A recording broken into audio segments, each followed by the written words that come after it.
Good morning, everyone. We're continuing here in the Sefer CHOFETZ the laws of Lashon HaRa, speaking about the heter, the leniency of apet when words of Lashon HaRa are spoken in front of three people. Can you travel with that elsewhere and say it over to somebody else? So as we pointed out yesterday, the details and the nuances of this halacha are so slight that it's really going to be difficult at all, as we'll see by the time we get to the end of this chapter. It's going to be very difficult to apply this heter, to apply this leniency in your speaking of Lashon HaRa. Nearly, says the CHOFETZ, it would appear to me, if the original words of Lashon HaRa were told over in the presence of people that are Yirei Elokim, they are God-fearing individuals, they themselves are careful about saying over Lashon HaRa, Memela automatically then ein davar zeh asoi these galos. So then these words of Lashon HaRa clearly are something that are not going to become public knowledge because they're never going to go and tell it over. If that's the case, so then this whole concept of apet tlas is saying over Lashon HaRa in front of three people doesn't apply at all, because those three people are not Lashon HaRa mongers. Those three people are Yirei Elokim. They fear Hashem. They're not going to say Lashon HaRa anyway. And therefore, it would be an Isser Torah, a prohibition from the Torah, to go and repeat this information to anybody else. Even if only one of the three people in this group are God-fearing individuals, who are careful to make sure they don't speak Lashon HaRa, the law is the same. Because apet lasa means you have to have three people that are willing to accept the Lashon HaRa, and they themselves might go and share it. However, over here, when you have only two that would hear, and one that's God-fearing and wouldn't, the sulakash loshim mefarsimim. You no longer have three people that will go and publicize the information, and therefore, that's not the leniency of apet lasa.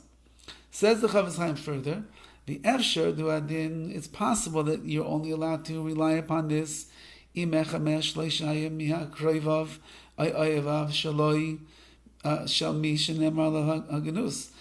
CHOFETZ, and even further, if one of the people in this group of three is a relative of the person that the Lashon HaRa is being said about, I can tell you the same reason that this is not apet lasa.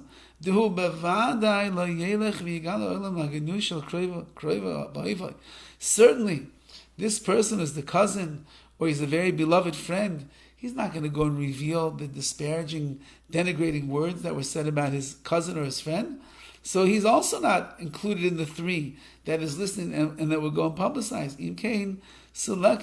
Once again, says the CHOFETZ, this is not considered a case of three listeners who would go and reveal the information that they heard. And further he writes, nearly, it appears to me, the dafka ba'oisa sheshama be'apet lasa mutar legalis. Even if it was the Lashon HaRa was heard in front of three people, and those three people would be publicizers of the words that they heard, you can only do it in the city that you heard it in. That's where it's mutar, that's where it's permissible. Mishum de chavra islay, because as we said before, one person will say to another person, will say to another person, and therefore this information anyway is going to spread throughout the city. Aval loy bi'acheres, but to take this Lashon HaRa and carry it to another city, that you're not allowed to do. After shayaros mesuas mizul, even though that there are caravans that are going back and forth, which means travel is very common. So if a guy heard Lashon HaRa in Pinsk, and there's caravans that are going to Vilna, so those words could go back and forth. Nevertheless, says the CHOFETZ, it doesn't count. After shayaros mesuas mizul lezu, va'ayim be'ber mayim chaim, and take a look in the ber mayim chaim. So this really gets into when a person hears juicy Lashon HaRa in one place, is it going to travel someplace else?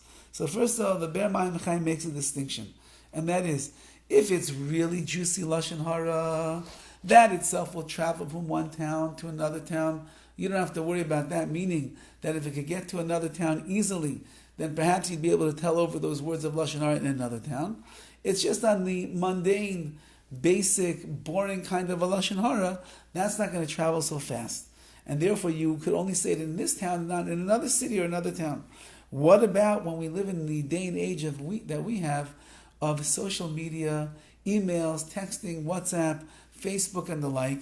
These words are flying around the world in moments of instantaneous delivery, and therefore it's better to a certain extent than the caravans, than the people traveling by car, because it just goes with the press of the button. So everybody knows about it. So therefore, if I heard Lashon Hara, let's say in Los Angeles, and it's juicy Lashon Hara, and somebody posted on a Facebook post, and it ends up all the way across the world, can I go now anywhere I want and tell over the Lashon Hara?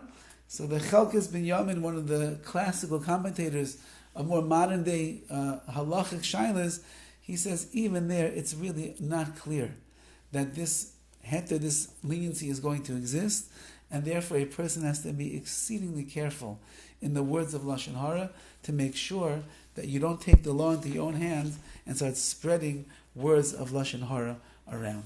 So once again, says the CHOFETZ CHAIM and the more modern day commentators, we still have to be extremely careful. This is not a blanket heter, leniency, and you have to know if you have all of the details proper in order to be able to say over what you heard here and repeat it someplace else. In the meantime, when in doubt, do without. Don't use this heter. We didn't finish the chapter yet, and we don't even know if we're going to have the rights to use this permissibility. Have a wonderful day.